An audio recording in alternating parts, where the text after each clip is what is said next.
اور یہ تلقین کر دی کہ اس پرائرٹی لسٹ کے مطابق اپنے معاملات کو رکھو۔ ہمارے ظاہری اعمال کا مقصد جو ہے نا، حقیقی مقصد جو ہے وہ اس آیت میں دے دیا گیا۔ اور اگر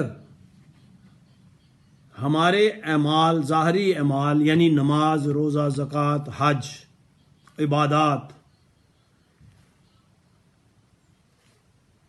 اس گریٹر آبجیکٹو کو اچیو نہیں کرتے تو اللہ تعالیٰ کی ذات کی رضا شامل نہیں ہوتی۔ اللہ تعالیٰ تو یہ چاہتا ہے کہ جو نعمتیں اس نے ہمیں عطا فرمائی ہیں اس کا شکر ہم اس طرح سے ادا کریں کہ اس کی مخلوق کو اس کا حصے دار بنائیں، ان نعمتوں کو، ان رحمتوں کو، اللہ تعالیٰ کی بلیسنگز کو اس کی ضرورت مند مخلوق کو لوٹائیں، مخلوق خدا کی خدمت کریں۔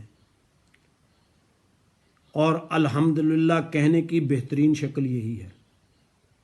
الحمدللہ کہنے کی، ہم کہتے ہیں نا اللہ کا شکر ادا کرتے ہیں الحمدللہ ہے رب العالمین، تو اس کی بہترین شکل یہ ہے کہ اللہ تعالیٰ کی دی ہوئی مخلوق کو، عملی شکل کو، اس کو لوٹایا جائے تاکہ اللہ کی مخلوق خوش ہو، اللہ راضی ہوگا۔ ٹوٹے دلوں میں اللہ نے کہا کہ مجھے ڈھونڈو، مجھے ٹوٹے دلوں میں ڈھونڈو۔ میرے دادا جی مرحوم، ان کی بات یاد آ جاتی ہے۔ قبلہ سید شاہ محمد صابری کی ڈائری میں، فارسی میں ہے، بڑی پرانی ڈائری، بوسیدہ ورک ہیں اس کے، تو میں پڑھا کرتا ہوں، تو اس میں بڑی اچھی ایک بات لکھی ہوئی جو میں آپ کے ساتھ شیئر کرنا چاہتا ہوں اسی گفتگو کے حوالے سے۔ تو میرے دادا قبلہ سید شاہ محمد صابری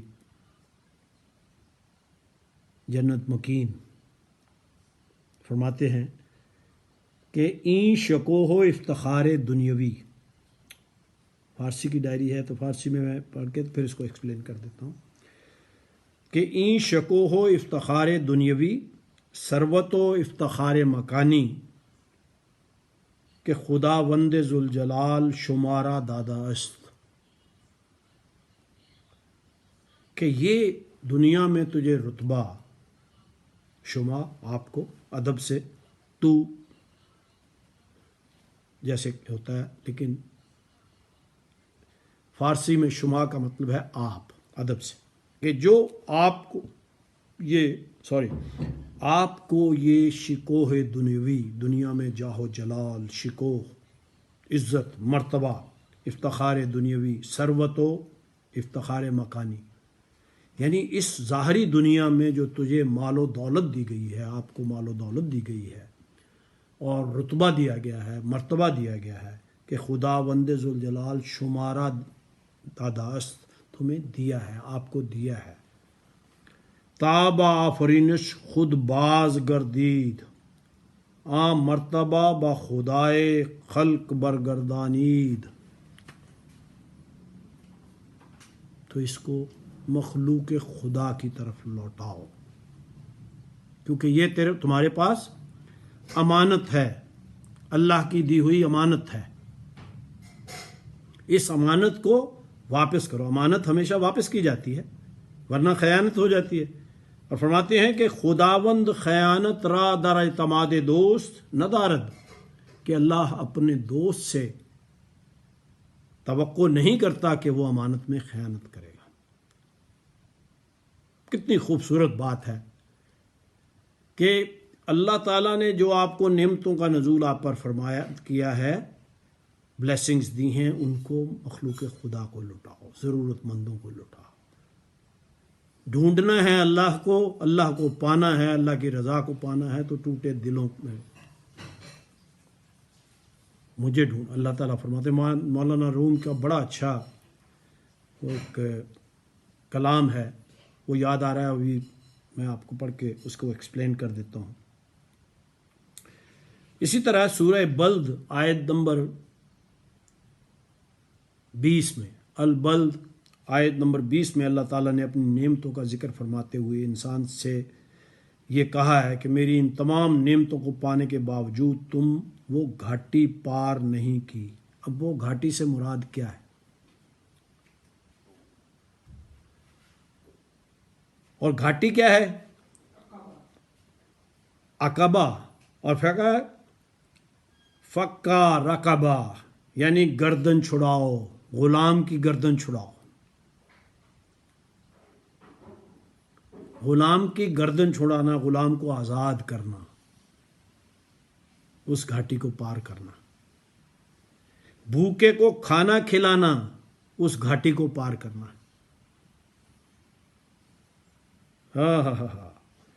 پھر فرمایا قرآن اسی آیت میں فرمایا کہ یتیم اور قرابت دار کا خیال رکھنا، اس گھاٹی کو پار کرنا ہے۔ یعنی تمہیں اگر یتامہ اور مقربہ یعنی قرابت دار اور یتیم کا خیال رکھو، اور پھر کہا کہ مسکین اور محتاج کی مدد کرنا، تم پھر ہی اس گھاٹی کو پار کر سکتے ہو۔ اور تم نے گھاٹی پار نہیں کی، تو اس گھاٹی کو پار، گھاٹی کی نشاندہی کر دی، اور پھر یہ بھی طریقہ بھی بتا دیا مولا کی ذات نے کہ اس گھاٹی کو کیسے پار کر سکتے ہو، اور اس گھاٹی کے پار ہی فلاح ہے۔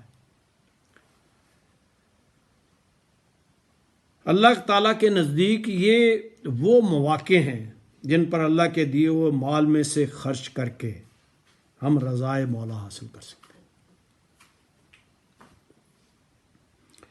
بھوکے کو کھانا کھلانے کا ذمہ اللہ نے اپنے آپ پر رکھا، لیکن اس کی ذمہ داری میں حصہ ڈالنے کی تلقین فرمائی۔ جب آپ کسی کام میں کسی کا ہاتھ بٹاتے ہو تو وہ خوش ہوتا ہے، اور اللہ خوش ہوتا ہے کہ میں نے ذمہ میرا ہے کھانا کھلانے کا، بھوکے کو میں نے ذمہ لیا ہے، لیکن یہ شخص میرے اس کام میں میرا ہاتھ بٹا رہا ہے، تو اللہ تعالیٰ پھر خوش ہو کر تشکر کی نگاہ سے دیکھتا ہے، اور ایسا کرنے والے کو اپنی نعمتوں سے مالا مال فرما دیتا۔ یعنی آپ اندازہ لگائیں کہ اللہ تعالیٰ کی ذات ہمیں وہ تمام راستے دکھانے میں اس زور و شور سے مگن ہے کہ کسی طرح فلاح پا جاؤ، کسی طرح فلاح پا جاؤ۔ بار بار کہا گیا کہ یتیم کا حق ادا کرو، بیواؤں اور طلاق شدہ عورتوں، حاجت مندوں اور مساکین کے ساتھ حسن سلوک کرو۔ بیمار کی عیادت کو عبادت کا درجہ دے دیا گیا۔ مسند احمد سے روایت ہے کہ عیادت کرنے والے کے ساتھ 70,000 فرشتے جاتے ہیں۔ عیادت کرنے والے کے ساتھ 70,000 فرشتے جاتے ہیں اور مغفرت کی دعا کرتے ہیں۔ یعنی آپ بندے کا حق ادا کریں تو اللہ بہت خوش ہوتا ہے۔ ایک دفعہ کا واقعہ روایت ہے کہ ایک دفعہ حضرت عبداللہ ابن مسعود اعتکاف میں بیٹھے ہوئے تھے، ایک شخص آپ کے پاس آیا اور اپنی مشکل بیان کی اور فوری مدد کا طالب ہوا۔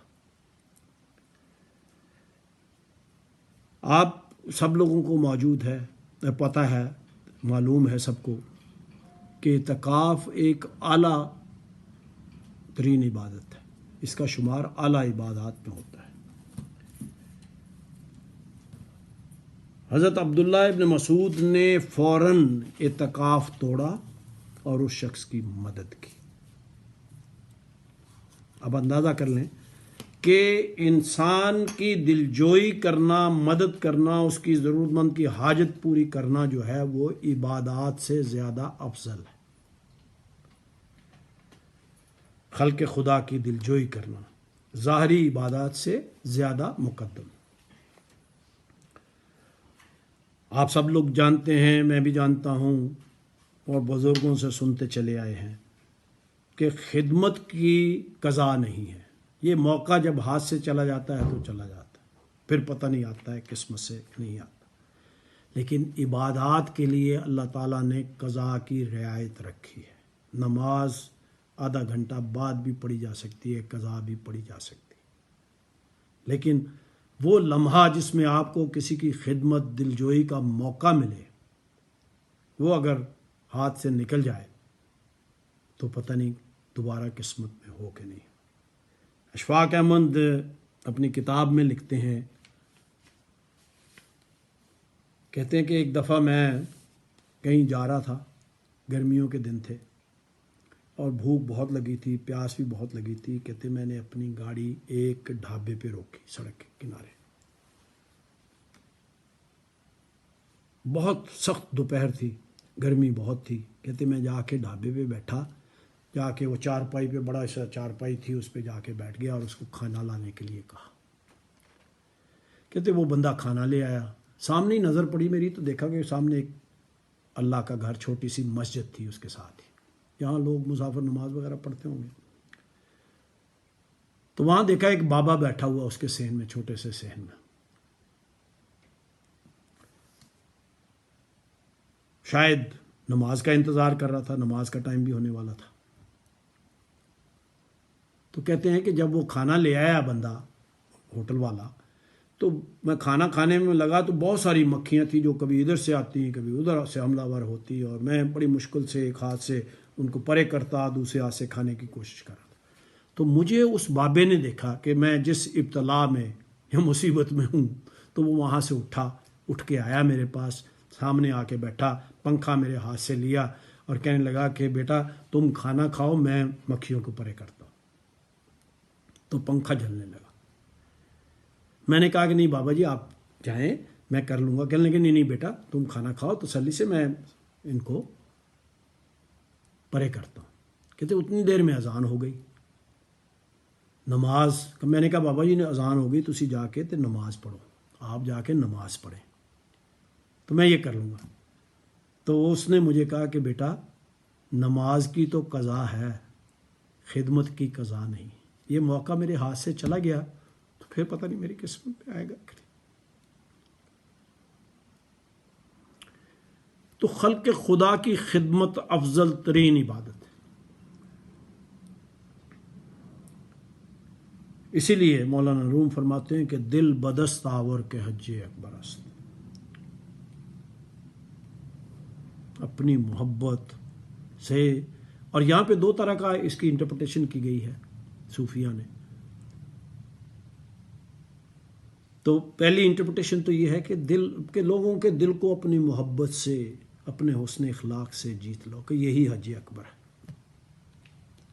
وز ہزاراں کعبہ یک دل بہتر ہے، ایک دل کو اپنی محبت سے جیت لو گے تو وہی کافی۔ ہزاروں حجوں سے اور عمروں سے بڑی عبادت ہے یہ۔ کعبہ بنگا ہے خلیل آزرست، کعبہ کی تو اس لیے احترام کرتے ہیں، اس لیے اس کو عزت و تکریم دی جاتی کہ اس کو حضرت ابراہیم خلیل اللہ نے تعمیر کیا، اس لیے ہمارے لیے مقدس ہے۔ آدم ثانی نے تقسیم، حضرت ابراہیم علیہ السلام کو آدم ثانی بھی کہا جاتا۔ کعبہ بنگا ہے خلیل آزرست، دل گزرگاہ ہے جلیل اکبرست۔ دل وہ ہے جس میں سے اللہ کا گزر ہوتا ہے، اللہ گزرتا ہے، یہ اللہ کی گزرگاہ ہے۔ تو انسان، اور یہ یعنی اسی لیے فرمان ہے اللہ تعالیٰ کی، یعنی حدیث قدسی ہے جو کہ مولانا روم نے اپنے ایک اور جگہ پہ کلام میں بیان کیا۔ آپ نے فرمایا حدیث قدسی وہ ہوتی ہے جو کہ اللہ تعالیٰ فرماتا ہے، یعنی نبی کریم کو کہا کہ یہ کہہ دیں، حدیث قدسی ہے۔ تو کہتے ہیں کہ مولانا رومی فرماتے ہیں کہ اگر مجھے ڈھونڈنا ہے نا، اللہ کا تعالیٰ فرماتا ہے کہ اگر مجھے ڈھونڈنا ہے تو ٹوٹے ہوئے اور شکستہ دلوں میں ڈھونڈو۔